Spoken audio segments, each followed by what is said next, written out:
Mga kababayan, gusto ko lang itong video na to ay talagang ginusto kong gawin para may share ko rin yung mga karanasan ko sa mga Protestants. Kaya pinangalanan ko to Stop, Look, and Listen Protestants, kasi meron din kasi marami akong na-experience mga protestante, mga born again, MCGI, mga INC. Meron din akong na ka-experience na isama ko na rin yung SDA. Yan, mga na-experience ko talaga, mga Baptist. Yan ang mga personal kong na-experience. Pero dito, karamihan talaga mga born again. Nung nag-aral kami ng computer, meron kaming dapat yung start ng klase alas 10, matatapos ng alas 12.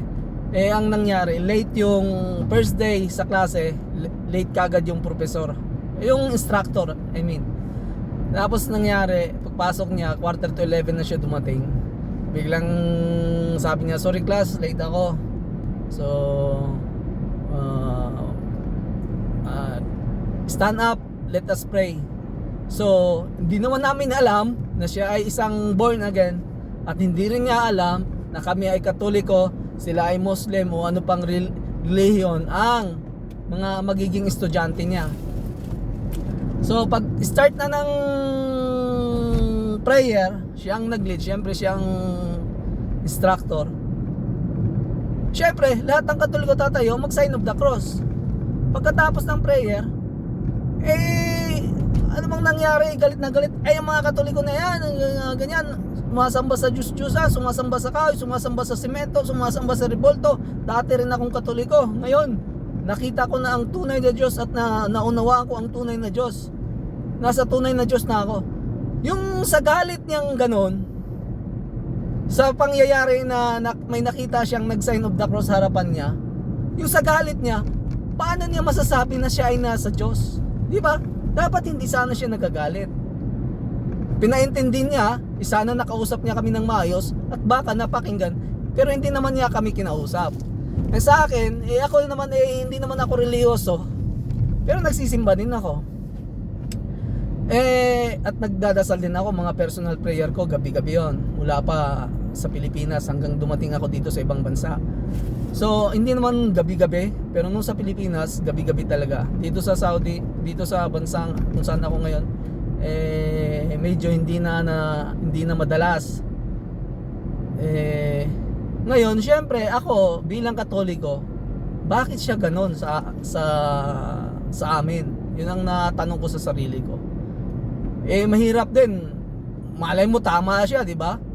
So ang ginawa ko, nagkataon din yon na mayroon kaming isa pang grupo na sinasamahan dito na ang mga gawain tinutulungan nila yung mga distress OFWs dito, yung Migrante International. Nagiging kasapi nila ako noon. Pagpasok ko dun sa bahay kung saan tinawag kami para pag-usapan namin yung mga distress OFWs dito, meron namang yung nakatira doon sabi sa akin, Bok, mamili ka dyan sa 2 libro, sa na yung isa. May Quran at saka Biblia. Siyempre kinuha ko yung Biblia. So pagdating ko sa bahay, ilang araw, pinasa ko yung buong Biblia. Hindi ko rin nalaman kung bakit binasa ko yung buong Biblia mula sa pinakaumpisa na wala talagang nilalaktawan kahit isang letra. So yun ang ginawa ko. Binasa ko yon mula Genesis hanggang nakarating ako ng Revelation, pero hindi ko pa natapos yung Revelation, pero totoo, hindi ako nagsisinungaling. Binasa ko yon, naglaan ako ng 2 oras gabi-gabi at binasa ko yan. Pagka weekends, walang pasok yung nabukasan, naabot pa ako ng alas 2, kakabasa ko lang ng libro hanggang sa makatulugan ko na lang. Pero pag matutulog na ako, tinutupi ko kung saan ako natatapos. Wala naman akong marker. Kaya nung nabasa ko yung buong Book of Exodus, parang isinasadula yung simbahang Katoliko. Kaya na ano ko, mali yung pastor na yon. Dahil nga binasa ko yung buong Book of Exodus. Nung dumating ako sa Exodus chapter 20 na sinasabi niya na doon nakasulat yung ano, hindi naman niya sinasabi eh.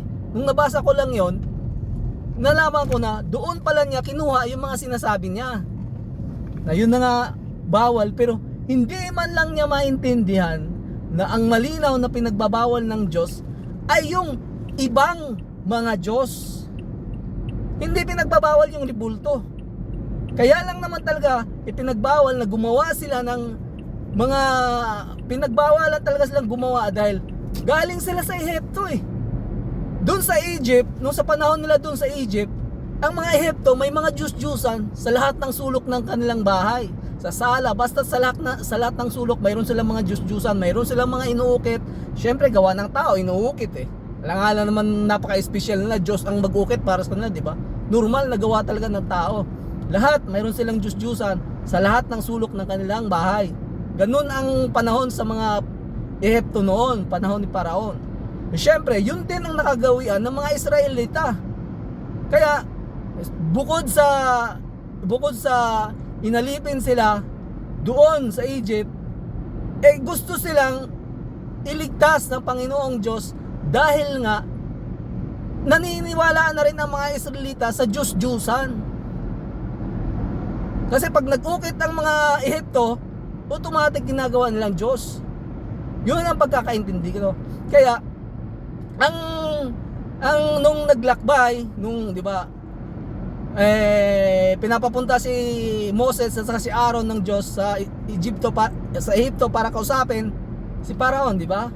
So ang sabi ni Paraon, go so you can serve and worship to your God. To your God. Ibig sabihin, napakalinaw na ang mga Ehipto ay mayroong sariling Diyos. At yun, ang mga Diyos-Diyusan. Yun ang hindi maintindihan ng mga protestante. Kasi nga, dumidiretso sila sa Exodus chapter 20 verse 3 to 5. Dun lang sila. Ilang chapter ba ang Exodus, Book of Exodus? Kung di ako nagkakamali, 43 chapters ang Book of Exodus. Tapos nakapokus lang sila dun sa iilang verse. Diba? Dun pa lang mali na kagad eh. Hindi nila binabasa. Pag nag-aaral ka sa eskwelahan, nung estudyante tayo lahat mag-uumpisa tayo sa page 1 hanggang matapos natin yung buong libro. Tapos sila, diretso, chapter 20 verse 3 pa. Hindi pa binasa yung taas. Di ba mali ka agad na notion yung ganung sistema, tapos nagbibigay ng konklusyon. Ano yun? Hindi mo nga nabasa ng buo yung pangyayari, yung kaganapan, di mo naintindihan, tapos nagbibigay ka ng konklusyon. So itong mga protestante ito yung mga judgmental na wala namang batayan. So hindi sila pwede magiging judge. So but they are judging Catholics that we worship gods and goddesses. We have many gods. Pagka pinaliwanag mo naman sa kanila na isa lang ang Diyos natin, hindi sila maniniwala. Samantalang mayroon naman tayong dasal na I believe in God, the Father Almighty, Creator of heaven and earth, and in Jesus Christ, His only Son, our Lord. Wala naman sinasabi doon na naniniwala tayo na God Mary, God Pedro, God o sino pa yung mga santo na yan, di ba? Wala namang ganong dasal ang Katoliko. So sila lang talaga, ang problema lang talaga na itong mga protestante, sila ay, yung bang ewan ko ba, why the Protestants agreed without a deal on attacking the Catholic Church.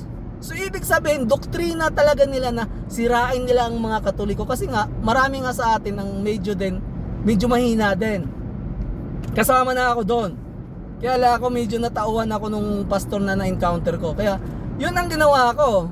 Yun talagang yun ang ginawa ko para malaman ko yung sinasabi niya. Binasa ko yung buong Biblia, yung international version ng Protestant Bible pa nga yan eh. Kaya yun ang ginawa ko. Yun ang napaka mali ng mga protestante talaga. Kaya itong channel na to ay pinangalanan ko ng Stop, Look, and Listen Protestants. Kasi parang tayo yung Katoliko, pero parang sila yung nakakaalam sa atin. Parang napakalaking insulto yun eh. Kaya gusto kong i-share yung karanasan ko sa kanila.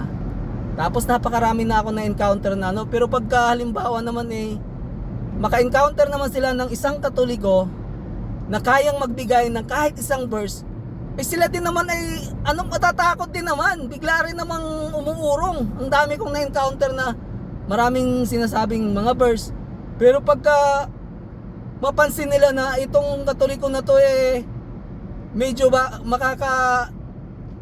kayang makikipag-diskusyon, natatakot din naman sila kaagad kasi nga nagme-memorize lang din sila ng mga verses na hindi talaga din nila kayang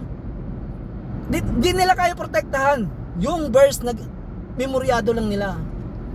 Kasi nga hindi naman talaga sila nagbabasa ng Biblia, namumulot lang sila na kung ano ang kaya nilang pakinabangan, kaya nilang gamitin para makapanloko sila ng mga Katoliko. Ako muntik ako muntik ako kasi natatakot din ako Kaya yun ang ginawa ko, binasa ko yon, nabasa ko yung Book of Exodus na buo. Nakita ko parang isinasadula ng libro na yan ang simbahang Katolika. Isipin mo, mayroong lampstand, tapos mayroong incense offering, mayroong altar, mayroong pare, mayroong priestly garments, diba? Very Catholic. Tapos nagpagawa pa ang Diyos ng larawan ng mga anghel. Ipagpasok mo, ano bang simbahan na mayroong larawan ng mga anghel? Katoliko lang. Nasa ang simbahan namin sa Cebu, nasa taas pa yung mga anghel. Ang dami, ibig sabihin nakatingin yung mga anghel. Isipin mo yan, napakaganda ng simbahang Katoliko. Hindi man lang kung mabasa ng isang Katoliko yung buong Book of Exodus, talagang parang makikita yung sinasalita ay yung simbahang Katoliko. Hindi man simbahang Katoliko kasi nung panahon wala pa naman pangalan ng Iglesia ng Diyos. Pero nung pinangalanan ni St. Ignatius yung simbahan na yon, ay parang kasi lumaki tayong Katoliko So yun yung nakikita kong simbahan nung binabasa ko yung Book of Exodus. Kaya itong mga protestante na to, kakapulot ng Biblia, lalong nasisira yung kanilang ulo. Hindi rin naman nila kaya talagang panindigan yung mga atake nila sa simbahang Katoliko. Kasi para sa akin nung nabasa ko ang Biblia, parang lumalabas din na sila yung sinasabi ni Kristo na darating ang panahon na maraming darating mga bulaang propeta na magdadala ng pangalan ni Kristo. Bakit ko masasabi na sila yon? Kasi wala naman sila dun sa simbahan na pinoportray ng librong Exodus. Wala sila dun Wala akong nababasang drums doon na pinagawa ang Panginoong Diyos Walang drums doon, walang gitara doon, walang singer doon na tumatalon-talon. Akala mo rockstar nung naimbitahan ako ng katukayo ko ng born again worship. Pero handa na ako noon. Nagbabasa na ako ng Biblia noon. Nagulat ako nung una pagpasok nila, napakabait naman din talaga nila. Kudos to them. Talaga namang yayakapin ka nila. Siyempre, talaga namang yayakapin ka. Ilan lang sila, kikinsi lang sila. Kikinsi, bebente, bebinchisinko lang sila. Kaya ka talagang kamayan nila lahat. Isipin mo, pagpasok ko, talagang napaka-welcome naman talaga. Pero nung nakita ko kaagad yung sinasabi nilang house of worship na yon, hindi ko talaga masasabi na yun ay simbahan. So noon pa lang una, pero total dahil nga inimbitahan ako,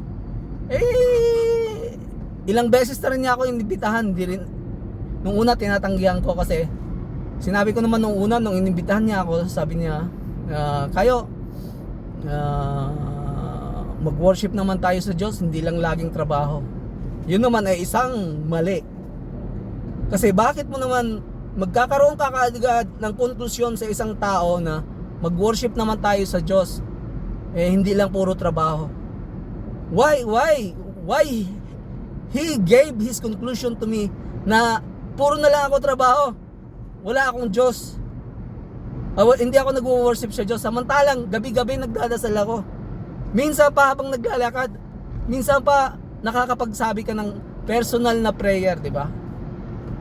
So inaano ko siya, yung sa tuwing meron silang kada Biyernes meron silang worship, inimbitahan niya ako, pero sinabi ko na sa kanya nung una na kayo pwede naman ako pumunta, kaya lang baka marami akong tanong. Ang sabi niya, walang problema, maraming pastor doon, maraming nakakaalam sa Biblia, kung marami kang tanong, maraming sasagot sa'yo doon. Kaya nung lagi na niya akong inimbitahan, kahit malapit lang ako doon sa pinagdadausan nila, sinasabi ko nasa malayo ako.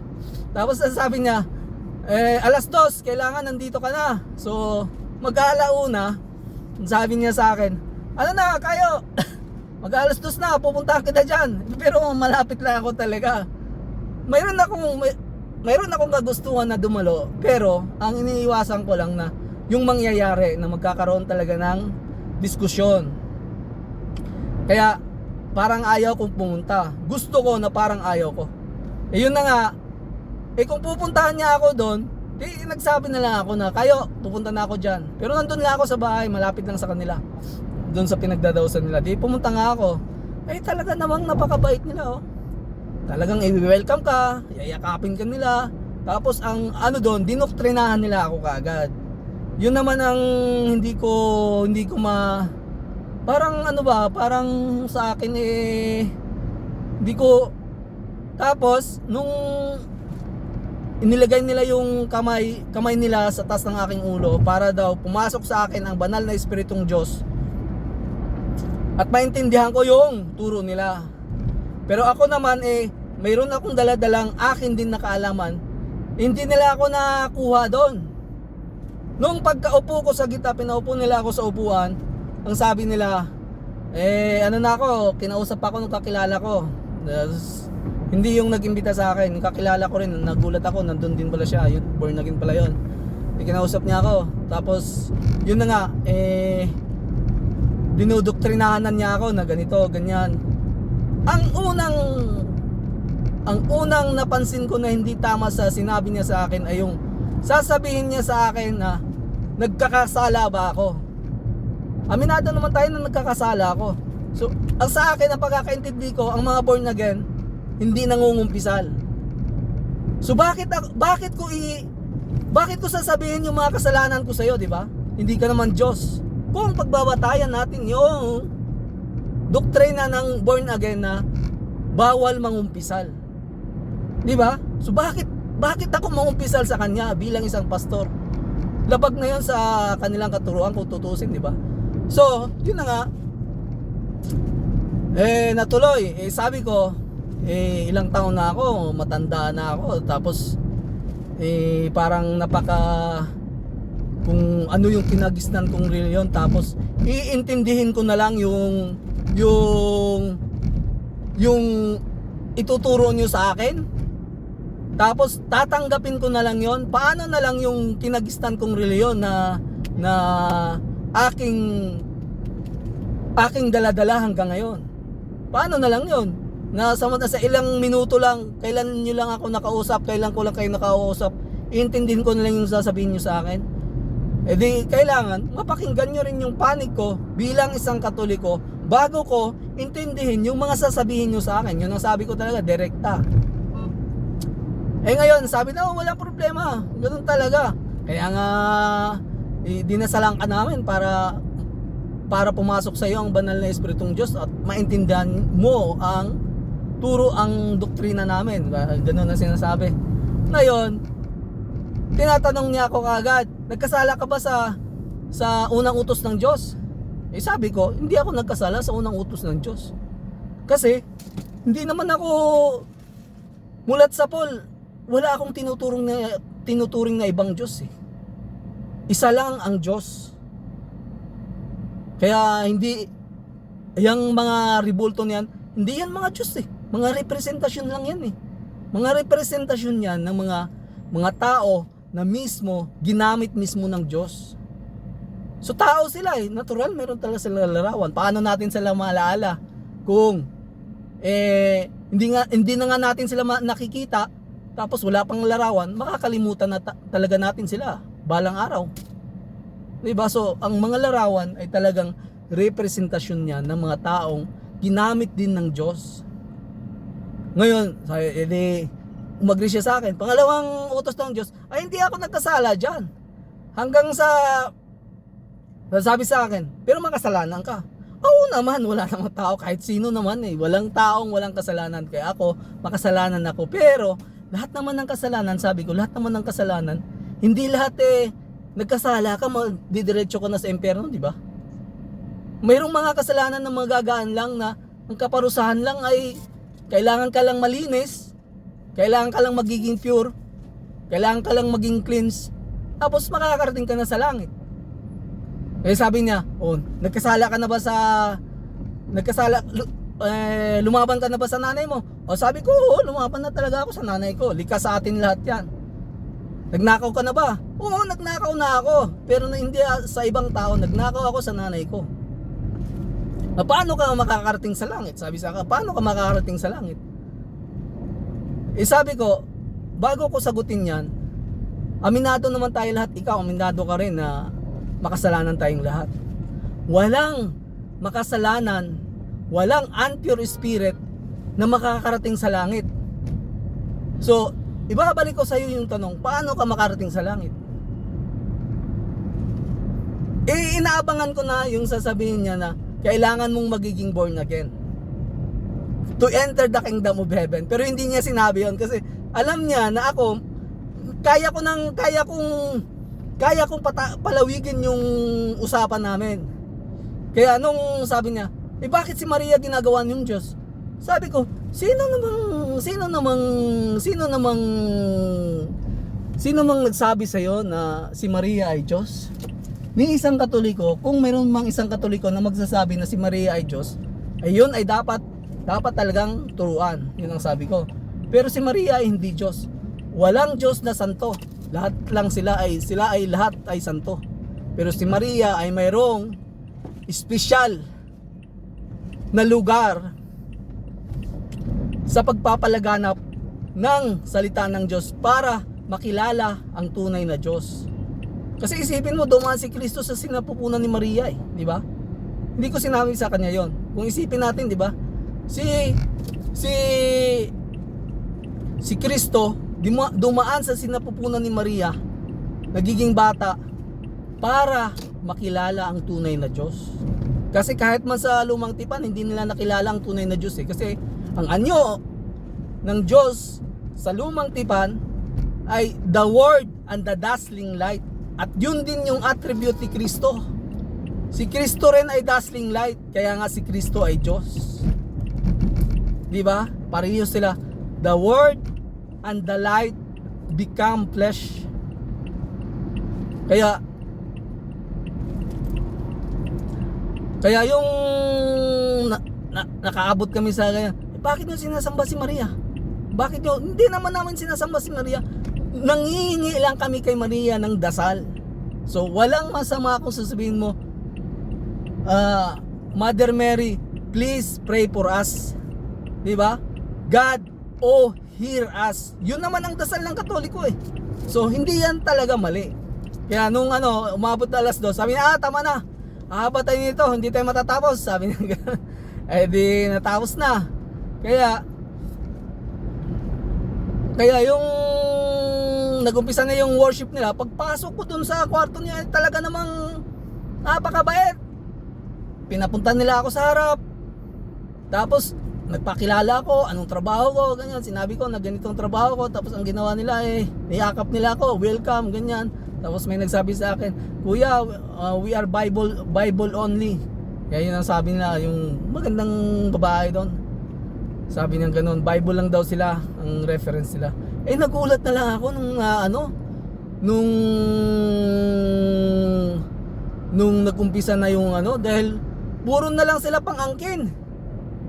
Para lang magamit nila yung verse dahil wala sila noon eh. Yun ang talagang ikinakagulat ko nung isipin mo. Nabanggit ng pastor. Ang sabi ng pastor, we are the church, we are the priest, and we are the saints. Eh nagulat ako doon. Sabi ko, sakto naman, we are all called to be saints, pero hindi lahat magiging santo. Kasi mayroon ka munang gagawing extraordinary na hindi nangyayari sa kapwa mo isang tao, na ito ay dala-dala mo ang iyong pananampalataya kagaya ng mga santo sa Katoliko, di ba? Ano ba sila? Lahat ba ng tinuruan ng mga apostolos ni Kristo lahat ba ng tao nagiging santo? Hindi.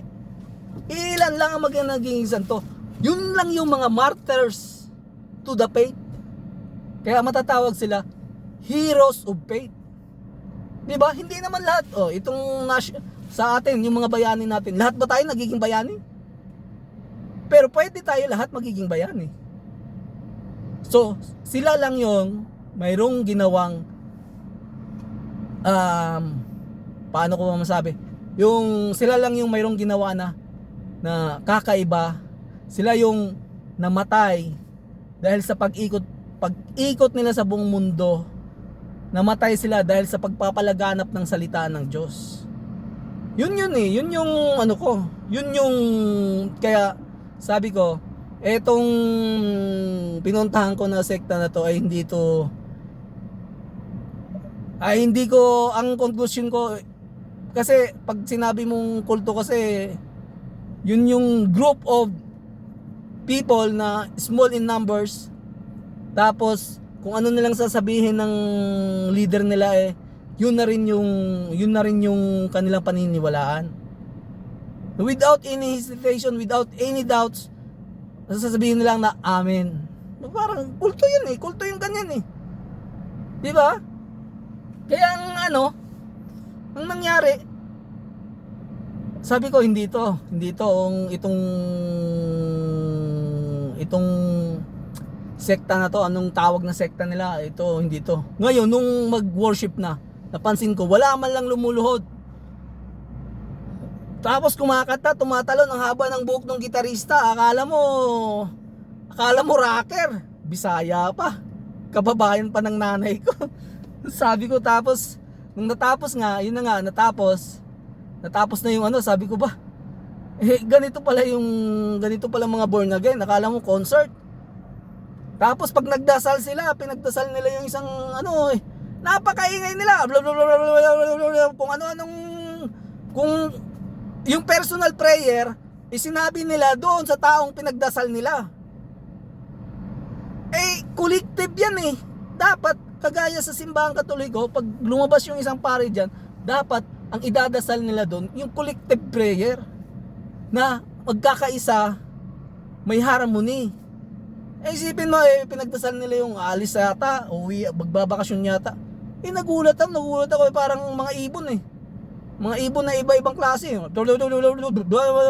Lahat. Iba-iba hindi. Wala na tuloy akong maintindihan kung ano yung dasal.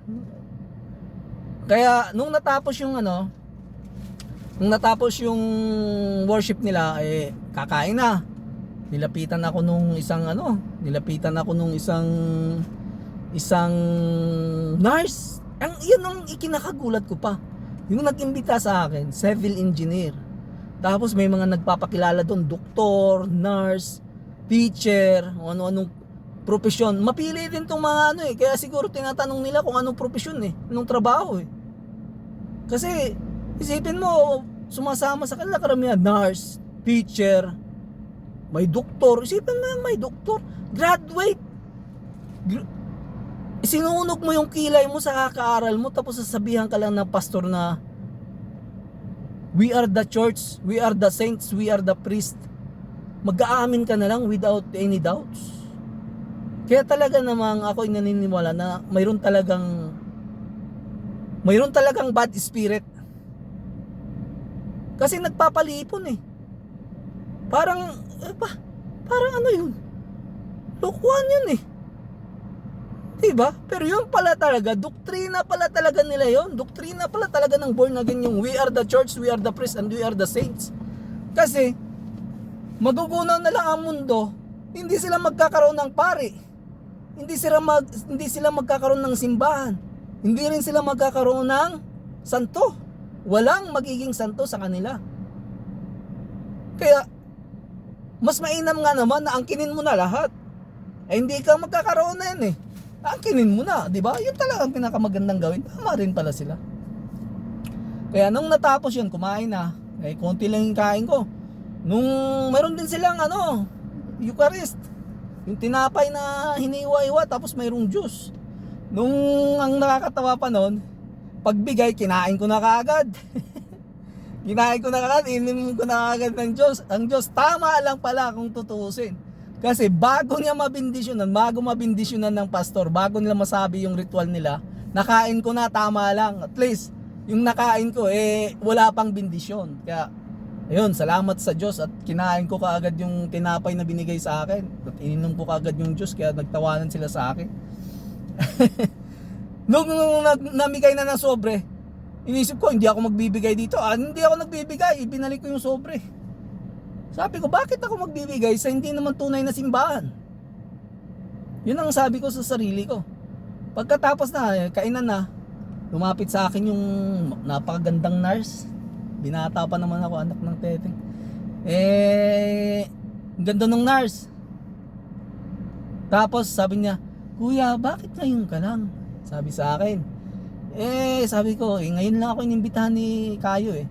Pero nung sila, yung nurse na yun, nandun sila sa loob nung dinasalan ako nung mga kasama nila, hindi niya alam na nagkakaroon na ng diskusyon. Kaya nilapitan niya ako, pero tahimik lang naman sila lahat. Nilapitan ako ng babae, sabi niya, yung mga pare natin kuya, hindi naman tayo tinuturuan eh. Sabi ko, tama ka naman, hindi naman talaga tayo tinuturuan ng pare. Pero mayroong mga tinuturuan ng pare. Para sa akin, mayroon lang silang pagkukulang. Yung reach out nila sa mga membro ay talagang kapos. Mayroon silang mga tinuturuan, hindi naman ganun kaaktibo. Pero hindi naman yan magiging basihan para hindi natin malalaman ang Biblia. Kasi the Bible is an open book, sabi ko sa kanyang ganun. Sabi niya sa akin, nung dumating daw siya dito sa bansang ito, dito daw niya nakilala ang tunay na Diyos. Sabi ko, paano mo nasasabi na dito mo nakilala ang tunay na Diyos? Dati, sabi mo kanina, dati kang Katoliko, kasi sabi niya, dati din daw siyang Katoliko. Sabi niya, hindi naman tayo tinuturuan ng mga pari. Kaya, sabi ko, ina-assume ko agad na dati siyang Katoliko. Ayun na nga, sinabi niya, dati din daw siyang Katoliko. Sabi ko, kung babasahin natin ang Book of Exodus, makikita mo mapuportray mo talaga yung simbahan eh.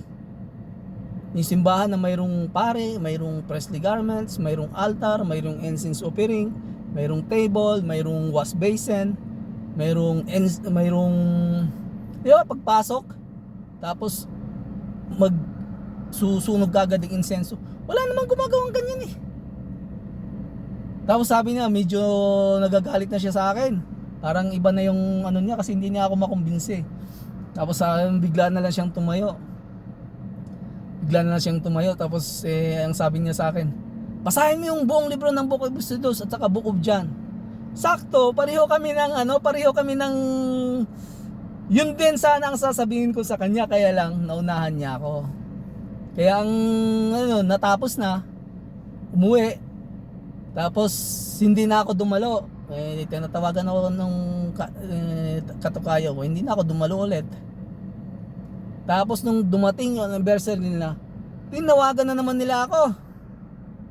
Sabi sa akin, Kayo, anniversary ngayon, hindi ako sinukuhan ng Kayo ko. Anniversary ngayon, December 7 yata yun. Dalo ka. Di dumalo na naman ako. Ngayon, mayroon silang special na pastor, parang iwan ko kung ano, magaling magsalita. Yun na nga lang, kada verse na ginagamit niya, talagang binabasa ko kung anong verse na ginagamit niya. Nasa TV, nasa harap ko yung TV. Bakit talagang parang pinuputol-putol talaga niya? Hindi talaga nababasang buo yung ano. Napakagaling na pastor, napakagaling magsalita, napaka-formal, napaka-ayos. Pero lahat naman ng mga verse ay pinuputol-putol. Nung dumating yung sinabi niyang, we are the church, even the gates of Hades will not prevail against it. Tumayo ako, lumabas talaga ako. Sabi ko, mahirap na. Pag sabi niyang ganun, sabi lahat, amen. Isipin mo, nag-amin sila lahat. Ako, hindi ako nag-amin, tumayo ako, hindi na ako nagpaalam dun sa ano ko. Bahala na kung mababastusan sila. Kayo nang kayo nang humusga nung makikinig nito kung bastos ba ako nun. Basta pag sabi nila ng amin, lumuwas na ako. Hindi ko na tinapos. Tapos tinanong ako ng nagkita kami ng yung katukayo ko nung nag-imbita sa akin sa labas. Kayo, chay-chay tayo sa Dunkin. Di chay-chay kami sa Dunkin. Tapos tinanong niya ako, bakit ka lumabas? Hindi ka man lang nagpaalam sa akin. Nagkamali ako, parang nasabi ko noon, sabi ko tinawagan ako ni kuya, kaya umuwi ako. Pero kayo, isa din sa dahilan kung bakit ako lumabas, napapansin ko yung pastor na sinasabi niyong magaling na pastor, bakit lahat ng verse na binabasa niya pinuputol-putol, hindi naman niya tinatapos. Hindi niya, yung iba hindi niya inumpisan sa umpisa, yung iba naman ay hindi niya tinatapos. Ano yun, palapalagay na lang, parang ganun. Tapos nagalit si Kayo sa akin, sabi niya, ano bang gusto mo? Gusto mo naman ng debate? Sabi ko, hindi ko gusto ng debate. Ang problema, paano hindi ako makikipagdebate sa pastor. Kaya lang, paano yan? Napapansin ko na hindi naman talaga niya binabasang buo. Kagaya nung sinabi niya, we are the church, even the gates of Hades will not prevail against it.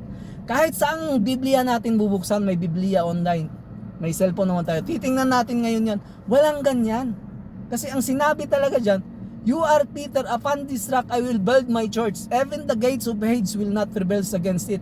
Sabi niya, wag na natin pag-usapan yan, kumain na lang tayo. Pero kung gusto mong debate, iset kita ng debate sa mga pastor doon, maraming makikipagdebate sa'yo. Sabi ko, hindi ako makikipagdebate. Kaya lang, kagaya na sinabi ko nung una kong attend sa inyo, paano na lang yung kinalakihan ko na reliyon kung talagang lahat ng sinasabi ng pastor nyo tatanggapin ko na lang, di ba? Kaya yun ang hindi na ako umaten. Tapos sabi niya, Kayo, tara, kain na lang tayo. Kumain na lang kami, hindi na namin pinag-uusapan yung reliyon. At hindi na rin niya ako inimbitahan. Yun ang istorya ko. Marami pa akong istorya kasi ang daming nag-aaya sa akin dito. May born again, may baptist, mayroong iglesia ni Cristo. Yun, kasama na rin yung Muslim. Marami pa akong istorya, pero sa susunod na video ko pagtutuunan ko ng pansin yung nung nakarang araw na yung member ni Eli Soriano, base sa post niya, at nagkaroon kami ng diskusyon kasi parang ibang klase din itong mga MCGI Kaya yun, sa susunod pagtutuunan ko ng pansin yung MCGI. Kaya yung sa mga MCGI na makakarinig na ito, pwede niyo akong atakihin, pwede kayong magsama-sama ulit kagaya ng ginawa niyo noon. Pero nagtaka na ako dati naman yung page na yun ang daming MCGI, parang napagtulong-tulungan nga yata ako ng MCGI ngayon ngayon isa na lang yata yung tumindig sa inyo. Yun ang challenge ko inyo. Parang ewan ko, nawala na yata kasi dati ayan si Mario de Laniete, nagdebate kami niyan. Pinagtulong-tulungan ako ng mga MCGI, ang dami nila nun. Ngayon siya na lang talaga. Baka natauhan na yung iba.